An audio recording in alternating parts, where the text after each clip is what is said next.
The space station Unity did not merely orbit. It presided, a silver and crystal sovereign floating in the silent court of a sapphire nebula. Its rotating rings a testament to 10,000 years of enforced galactic peace. Every century, the great powers converged upon this neutral ground not for diplomacy, but for a ritual of calculated intimidation, the Centennial Strategic Review. Here, empires displayed their newest fangs, not to threaten war, but to calibrate the delicate, unspoken hierarchy that prevented it. The air in the grand reception hall thrummed not with music, but with the subsonic vibration of docking capital ships and the silent, fierce pride of ancient militaries. If you are fascinated by tales of hidden strength, of quiet power that reshapes galaxies with a whisper, then journey with us.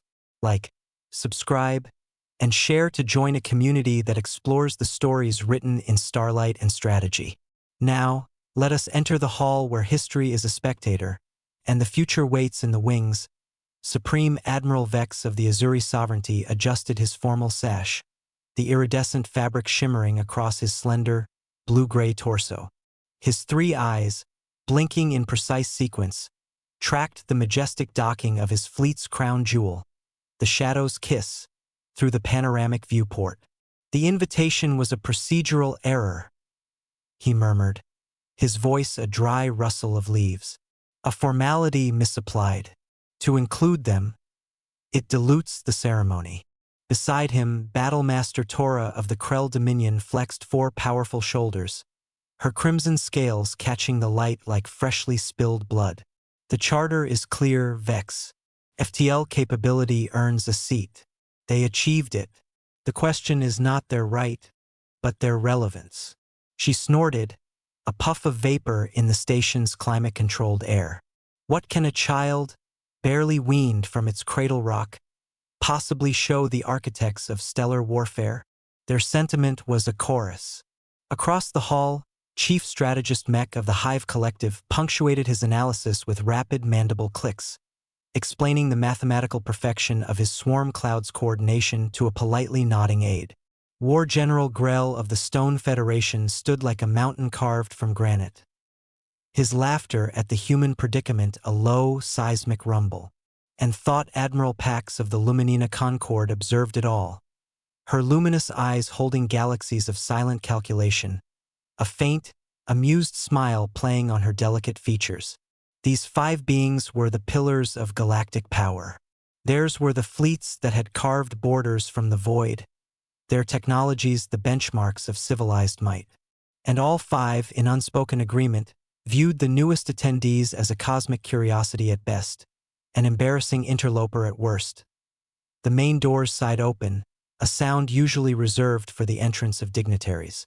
All conversation died, not in respect, but in stark, bewildered surprise. A single human walked in. He did not stride with martial pomp. He did not glitter with alien medals or bioluminescent rank insignia.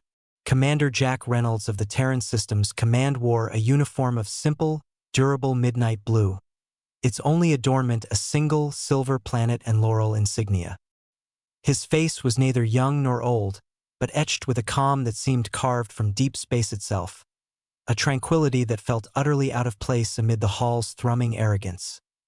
Commander Jack Reynolds, the station's AI announced, its voice mellifluous and neutral, representative of Sol System Governance and the Terran Defense Initiative. Jack offered a concise, polite nod to the silent, staring assembly. The honor is Earth's. We thank the Council for the invitation. Admiral Vex recovered first, unfolding his height to loom over the human. Commander Reynolds. Ah, surprise. We were unaware your species placed such emphasis on military display. We place emphasis on understanding our neighbors, Admiral, Jack replied, his voice level, his eyes meeting Vex's tripartite gaze without flinching. Observation is the first step. Battlemaster Tora joined them, her sheer mass making the deck plating groan subtly. Your people have sprinted where others walked, human. But this summit is not for sprinters. It is for those who have endured the marathon of history. Do not be dismayed if you find the view from the back of the pack. Limited. Jack's lips quirked in something that was not quite a smile. Perspective is everything, Battlemaster. Sometimes the newcomer sees the path more clearly, unburdened by its ruts. One by one, the other commanders introduced themselves, each barbed greeting a masterpiece of condescension. Mech inquired about the structural integrity of primitive chemical rockets. Grell joked about using human vessels for target practice. Pax offered silent, pitying benevolence.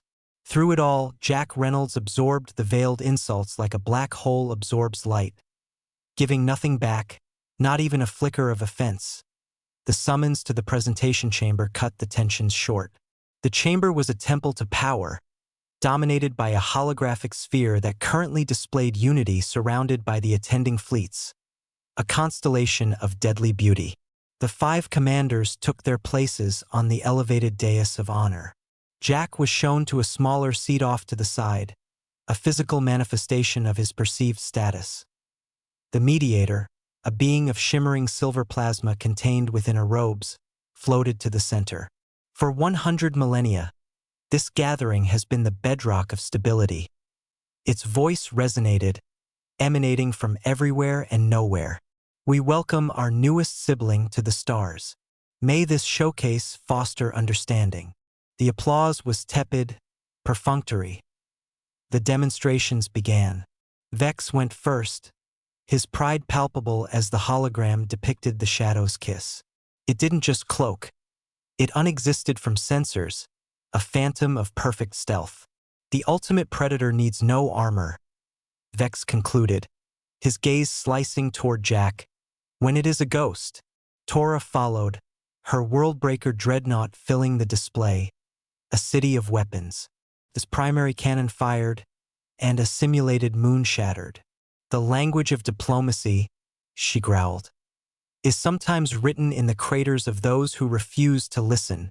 Mech's swarm cloud was a ballet of 1,000 coordinated drones, a single mind distributed across a hive of sharp, small deaths. Grell's star shield was an impenetrable fortress, weathering a simulated armada's assault without a scratch. And Pax's Mindweaver was the most chilling, a vessel that projected primal fear, causing enemy crews to surrender, weeping, without a single kinetic exchange. After each breathtaking, terrifying display, eyes slid to the human in the modest chair. They searched for awe, for fear, for the dawning realization of insignificance. They found only attentive focus. Jack took notes on a simple tactile pad, his expression that of a scientist observing fascinating, if expected, data. When the last alien presentation concluded, the chamber hummed with self-satisfied energy. The mediator turned. Commander Reynolds, the Council welcomes Earth's contribution. Jack stood and approached the central platform. Instead of activating the holographic controls, he simply surveyed the room. The advancements shown today are formidable, a testament to millennia of progress. Earth's contribution is en route. It will arrive at 0800 station time tomorrow. A wave of confused murmurs broke the silence. En route, Mech's mandibles clattered in derisive rhythm. Your vessel could not manage a timely arrival? This is not a cargo shipment, human. It is precisely on schedule, Jack replied, unperturbed. Some statements are best made in person, not simulation. Tora leaned forward, her eyes narrowing. A curious choice, or a convenient delay. What could possibly be worth this theatrical wait? Jack met her gaze, and for the first time, the commander saw something flicker in his calm. Not uncertainty, but a profound, quiet confidence. Proof, Battlemaster. We prefer to let reality speak for itself. Tomorrow you will have your demonstration, in the flesh and in the steel. As the session adjourned, the 5 commanders clustered, a knot of gleaming scale, chitin, stone, and light. Arrogance or ignorance? Grell rumbled. Theatrics, Vex dismissed. A fledgling species buying time to hide its inadequacy. Pax watched Jack's retreating back, her luminous eyes narrowed. No. There is no deception in him, only anticipation. He is not hiding from a test.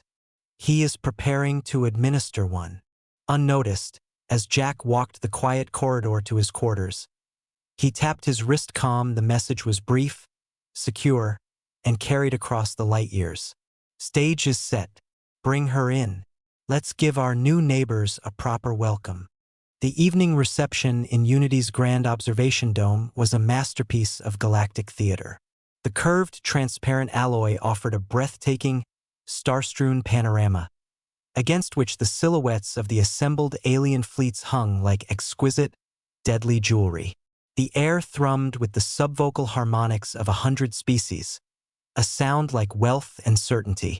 It was here, amid the glittering proof of their dominance, that the 5 commanders found their confidence restored, their earlier flicker of doubt drowned in fine intoxicants and mutual admiration. Commander Jack Reynolds stood apart, a solitary, dark figure against the stellar backdrop. He held a drink he hadn't touched, his eyes not on the boasting admirals, but on a specific, empty patch of star-dusted blackness beyond the station's defensive perimeter. Admiring the view, human? The voice was smooth, laced with a condescension as polished as his scales. Admiral Vex approached, holding 2 glasses of shimmering azure liquid.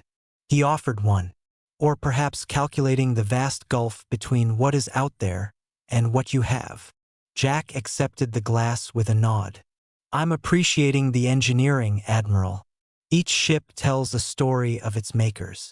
Vex's 3 eyes blinked in smug sequence. And what story does your vessel tell? One of haste, of limited resources. Before Jack could answer, the dome seemed to vibrate with the approach of Battlemaster Tora. There is our mysterious guest, she boomed, drawing the attention of nearby clusters. The human who prefers to keep us in suspense. Is it modesty, Commander? Or is there simply nothing to show? Mech, Grell, and Pax drifted over, completing the circle. The other attendees subtly shifted, creating an arena.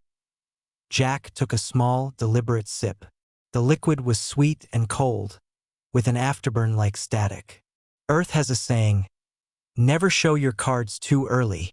It means one should not reveal their full capability until the moment demands it. Cards?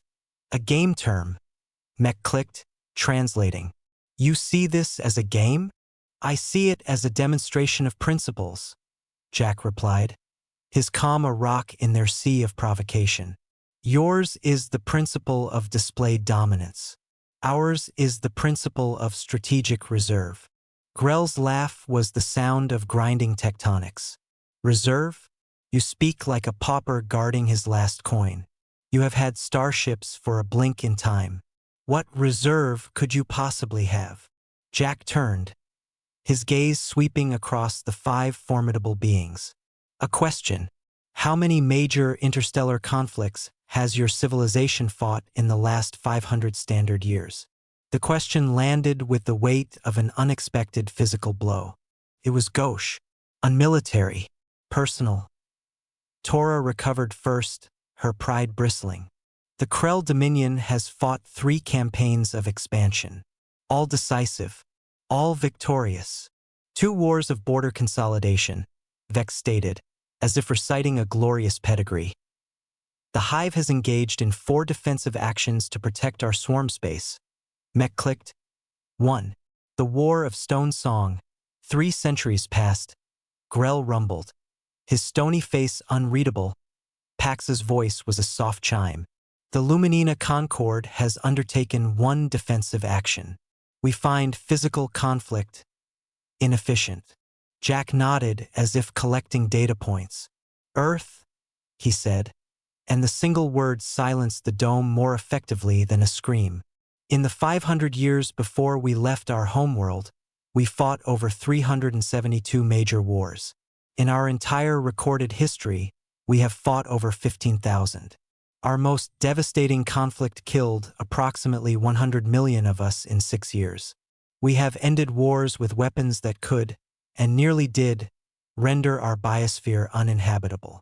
The glittering dome was now a tomb. The alien commanders stared, their expressions a canvas of horror, disbelief, and dawning, terrible comprehension. That is barbarism. Vex finally hissed, his blue skin paling. A sickness of the soul. It is a laboratory, Jack corrected, his voice still quiet but now carrying to every ear in the silent room. A relentless, brutal, millennia-long laboratory. While your cultures perfected art, philosophy, and sustainable peace, we dissected every variable of conflict. Logistics, morale, terrain, propaganda, terror, and annihilation. We turned warfare from an art into a science, and then from a science into a mathematical constant. We did not do this because we loved war. We did it because, for us, war was the ultimate unforgiving teacher. Failure in its exams meant extinction. He looked at each of them, and the pity in his eyes was more terrifying than any glare. You boast of ships that can hide, or smash planets, or swarm, or shield, or whisper fear. These are singular solutions to imagined problems. We built ships to answer every question war has ever asked, all at once. Jack turned to the mediator, then to the 5 commanders, whose faces were masks of disbelief and dawning cold fear. My apologies for the disruption. The Leviathan's baseline emissions were miscalibrated for this environment. He let that hang, a statement that their entire collective defense paradigm was calibrated for lesser things. To alleviate concerns, I formally invite Supreme Admiral Vex, Battlemaster Tora, Chief Strategist Mech, War General Grell, and Thought Admiral Pax aboard the Leviathan for a tour. Transparency is our intent. The audacity of the offer, to invite the galaxy's supreme military leaders aboard a ship just flagged as a doomsday weapon, stunned them anew. It was either the gesture of profound confidence or a trap of unimaginable scale. Vex, his pride warring with a scientist's desperate curiosity, was the first to break. I will go. One by one, the others assented, Grell with palpable suspicion, Pax with intense fascination. The shuttle ride was a journey through a scale that redefined understanding. The Leviathan did not grow larger as they approached. It simply failed to end, its hull becoming their entire universe. Docking was like a fly entering a cathedral built for titans. The main hangar bay could have hosted the entire alien flotilla for a parade. Captain Alara Lynn met them, her demeanor as composed as Jack's. The tour that followed was a silent, systematic dismantling of every assumption. They saw the bridge. Not a sleek command center, but the neural hub of a distributed intelligence, with hundreds of officers monitoring systems that had backups to backups. Redundancy is reliability, Lynn explained. They saw engineering. Not a single beautiful power core, but a forest of 6 primary and 12 secondary fusion reactors. We don't believe in single points of failure, General Grell, Chief Engineer Harris said, patting a conduit with a grease-stained hand. Elegance breaks. This endures. They saw the crew quarters, medical bays, hydroponic farms, a fully self-sustaining world designed for deployments measured in years, not months. But it was the Strategic Weapons Integration Center that stole the breath from their lungs. Officers sat before displays showing schematics of systems with dry, terrifying names. Kinetic lance batteries, a lieutenant explained. Tungsten uranium composite projectiles accelerated to 0.98 C. Shield penetration is guaranteed, as most shields are not designed for relativistic mass. Plasma cutter arrays, another said. Focused stellar temperature beams for surgical disarmament of capital ships. Nova-class strategic deterrence, a third officer said, pointing to a schematic of massive cylindrical objects. Yield equivalent to a fractional supernova. We carry a complement of 12. The final stop was a quiet observation lounge with a view of the hangar. It was Pax who finally voiced the question thrumming in all their minds. Why? Her glow was dim, her voice hushed. Why create such comprehensive annihilation? Jack stood at the viewport, his reflection superimposed on the organized chaos below. Captain Lin, replay the historical archive, file designation, Lesson 1. A screen activated. It showed not starships, but grainy, horrific footage from 20th century Earth. Trenches filled with mud and corpses, the firestorms of cities, the awful, sun-born flowers of nuclear tests. It showed the grim, determined faces in situation rooms, staring at maps of mutually assured destruction. "We learned the final lesson," Jack said, his back to them, watching the history of his species' pain. "The lesson that comes after you create the weapon that can end everything. The only logical response is to build the shield that can survive it. Not to win a war, but to make the very concept of war against you an exercise in futility. The Leviathan is not an instrument of conquest. It is a monument to our collective near-death experience. It is the embodiment of a promise we made to ourselves. Never again." He turned to face them. "You asked what we have to show. This is it. Not a faster ship or a bigger gun. A philosophy. One forged in the fires of 15,000 failures at peace. We do not seek to fight you. We seek to make fighting us the most illogical, cost-ineffective, and suicidal decision any entity could ever contemplate." The shuttle ride back to Unity was conducted in a silence heavier than the Leviathan itself. The boasting was not just over. It felt like a childish, distant memory. They had not just seen a new ship. They had glimpsed the psyche of a species that had stared into the abyss of its own violent nature for millennia, and had responded not by looking away, but by mastering the darkness they saw there. The question now was not about the ship's capabilities. It was about what such a species, now armed with the stars, would choose to do next. The return to Space Station Unity was not a journey through space, but through the shattered remains of a galactic ego. The 5 commanders sat in the shuttle's passenger bay, encased in a silence so profound it seemed to have its own mass. The glittering hubris of the previous evening had been compressed under the gravitational weight of the Leviathan, transformed into a cold, dense lump of reality in their chests. They did not speak.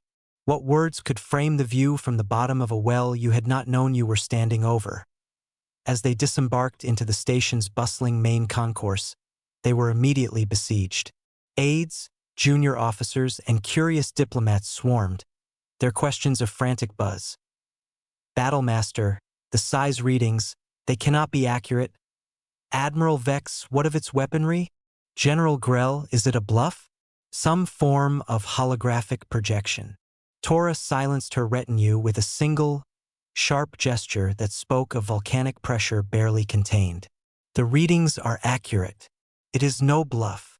Her voice, usually a booming instrument of command, was gravelly and subdued. Vex, looking paler than his usual blue-gray hue, simply said, "Prepare our tactical teams. I want a preliminary threat assessment in 1 hour. Everything we saw, every datum."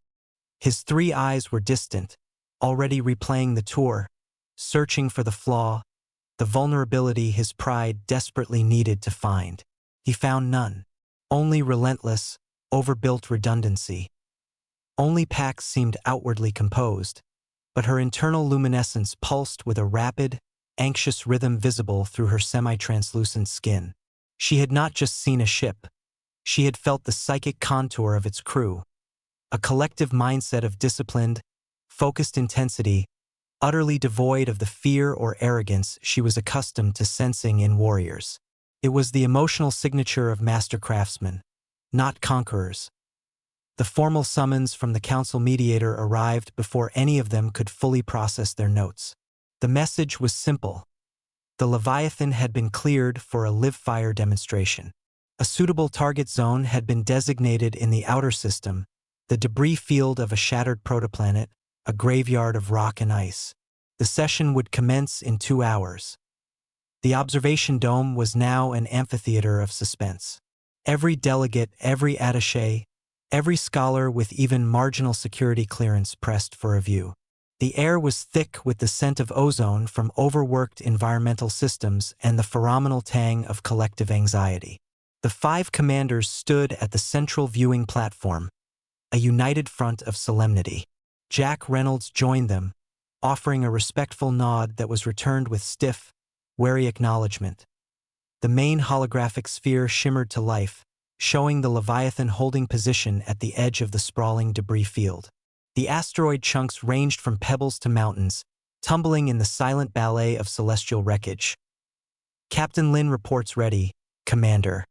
A Terran communications officer stated from a nearby station. Jack activated the room's audio. Proceed as outlined, Captain. Let's show our friends what comprehensive means. The first demonstration was for Vex. Demonstration 1, Jack announced, his voice calm in the hushed dome. Passive strategic stealth and reactive positioning. He looked at the Azuri Admiral. Admiral Vex Shadow's kiss represents the pinnacle of active cloaking, a predator that hides. Our approach is different. On the sphere, the Leviathan shimmered, its hard edges blurring. Then, it didn't just vanish from optical view. Its massive sensor signature, its heat, its power emissions, its gravitational shadow, simply decayed to background noise. It didn't cloak. It became statistically indistinguishable from the empty void. It's not just invisible, the station's sensor chief reported, voice tinged with awe. It has 0 sensor cross-section. It's a perfect hole in reality. Scan for it, Jack invited Vex directly. Use any means at your disposal. Vex's fingers flew over his personal datapad, linking to his flagship's formidable sensor suite. He initiated a full-spectrum, multi-frequency active ping, the kind that would light up a stealth fighter like a supernova. The scans washed over the Leviathan's last known position. The holographic sphere showed nothing. No return. No hecho. Not even the subtle space-time distortion of a mass that large. After a full minute, Vex's shoulders slumped almost imperceptibly. No contact, he admitted, the words tasting of ash. His life's work, his empire's supreme advantage, had just been rendered conceptually obsolete. The Leviathan wasn't a better predator. It had redefined the environment. Predator hunts. The Leviathan simply chose whether or not to exist to your senses. Now, Phase 2, Jack said. The Leviathan reappeared, but not where it had vanished. It was now 40,000 kilometers starboard, having moved while utterly undetectable. A collective shudder ran through the dome. This wasn't stealth for assassination. This was stealth for strategic repositioning on a stellar scale. An entire fleet could be outflanked by a ghost. Tora was next. She stood rigid as Jack spoke. Demonstration 2. Concentrated force application. The hologram zoomed in on the Leviathan's flank. Panels slid back, not with the graceful silence of alien tech, but with a heavy, mechanical clunk that vibrated through the audio feed. What emerged were not elegant energy projectors, but brutalist launch rails and emitter arrays that looked less designed and more forged. Primary kinetic batteries engaging. Captain Lin's voice reported coolly. There was no brilliant beam of light, only a series of brief, violent flashes along the ship's hull.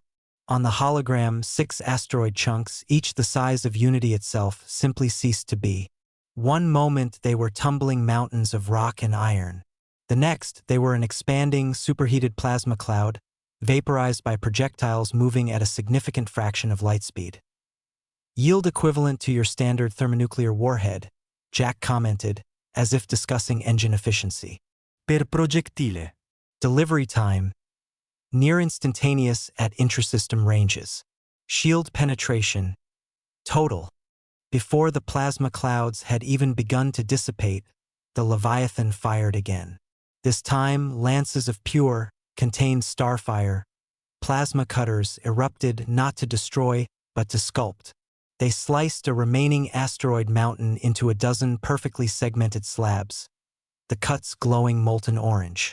It was a display of terrifying precision following unimaginable power. Tora said nothing. Her prized worldbreaker could crack a moon. This ship could disassemble it piece by piece with the calm precision of a surgeon. Her concept of firepower had just been downgraded to vandalism. Demonstration 3, Jack said, turning to mech, distributed tactical engagement. The Leviathan's main bay doors opened. What streamed out was not a swarm. It was a tsunami. 10,000 autonomous combat drones poured forth, a metallic galaxy born from the larger one. They moved not in the beautiful synchronized patterns of the hive's swarm, but in a constantly adapting, fluid chaos that somehow resulted in perfect tactical coverage. They flowed through the debris field like intelligent smoke, identifying targets, assigning priorities, and eliminating them with micromissiles and pulsed lasers. They operated in overlapping networks. Destroying one cluster had no effect on the whole. They were a mind with 10,000 bodies, and the mind was the Leviathan itself. Mech's mandibles were still, his entire body frozen. His swarm cloud was a masterpiece of central coordination. This was emergent, decentralized intelligence. His was an army. This was an ecosystem of death. Demonstration 4. Integrated layered defense. Jack nodded to Grell. The hologram shifted to show the Leviathan turning its prow toward the largest remaining asteroid, a monolithic king of the graveyard. On a separate feed, they saw small thruster packs on the asteroid fire, pushing it on a collision course. Shields at full sequence. Lynn reported that as the mountain of rock hurled toward them, a shimmer enveloped the human ship. But it wasn't a single barrier. It was a series of concentric, shimmering shells, each a different hue, like the layers of an exotic onion. The asteroid struck the outermost layer, a pearlescent shimmer. Instead of stopping it, the shield seemed to disintegrate it. The rock fractured into millions of fist-sized fragments. The next shield, a blue haze, vaporized those fragments into gravel. The next, a golden grid, reduced the gravel to dust. By the time the fourth shield was reached, the incoming threat was a harmless cloud of micrometeoroids that pattered against the final, diamond-hard barrier. 7 layers, each designed to degrade a specific type of threat: kinetic, energy, particulate, electronic. Grell's star shield was a wall. This was a process. The stone general simply stared, his rocky countenance, for the first time, looking brittle. Finally, Jack turned to Pax. Demonstration 5. Psychic and Information Warfare Countermeasures. He didn't gesture to the hologram. He simply looked at her. Thought Admiral Pax's Mindweaver employs resonant telepathic projection to induce fear, despair, or loyalty. A formidable non-kinetic tool. Pax's glow intensified. You claim to have a defense against thought? Not a defense. A nullification field. Jack tapped his wrist. Calm. Captain. Activate the Dunsany cage at 5%. Activating. On the hologram, nothing visible happened to the Leviathan. But Pax gasped, a sharp, pained sound, and took an involuntary step back, her hands flying to her temples. Her luminescence flickered erratically. What did you? She breathed.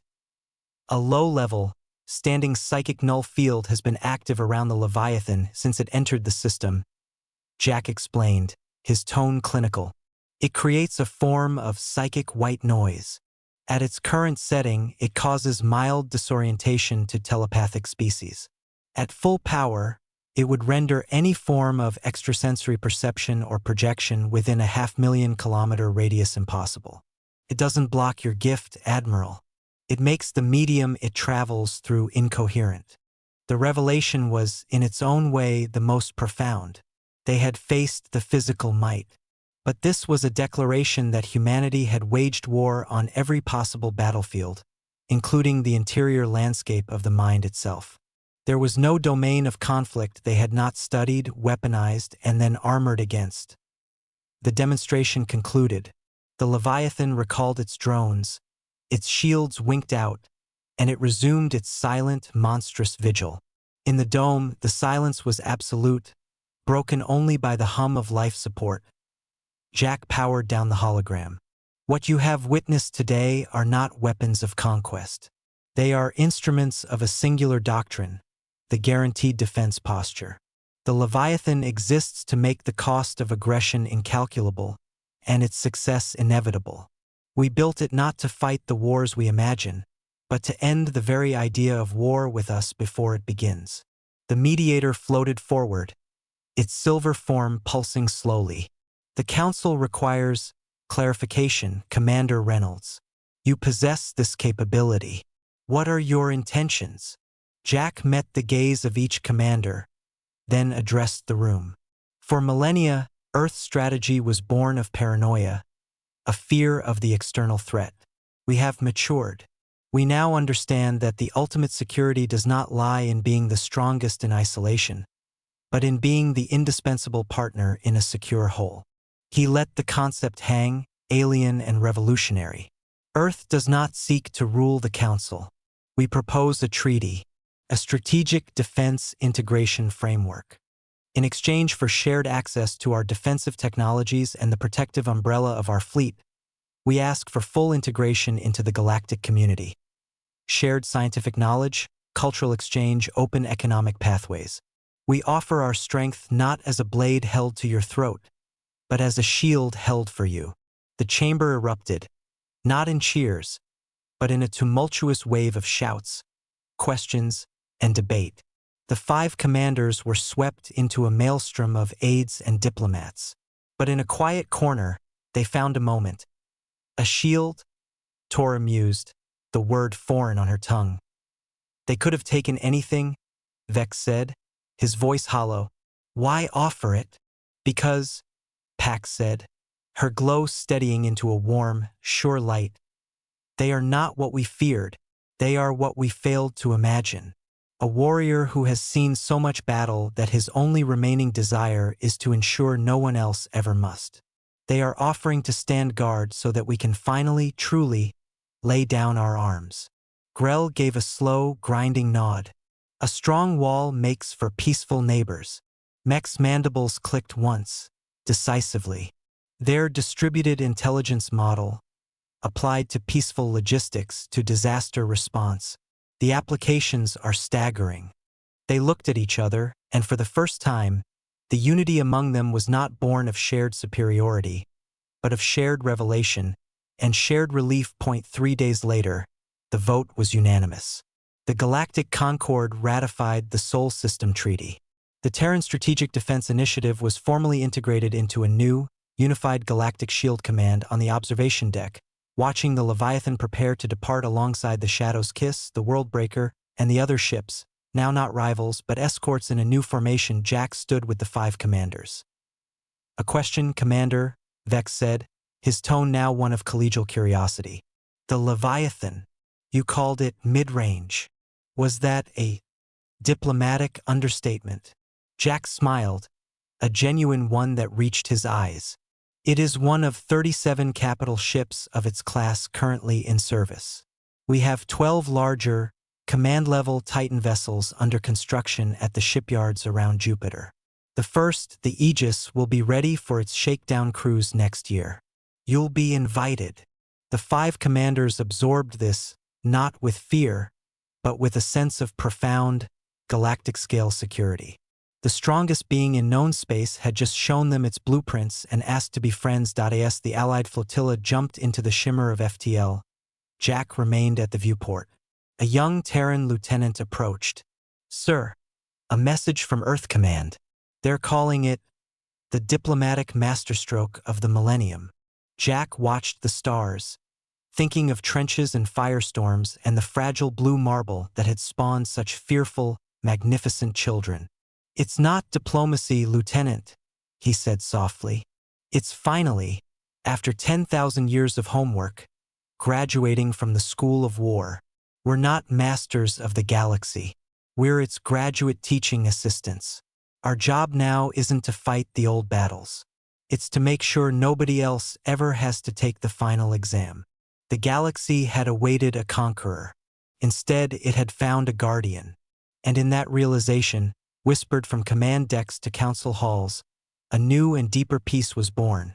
not from balance of terror, but from the awe-inspired certainty that some doors, once opened by a species that had studied every lock, were best never closed again.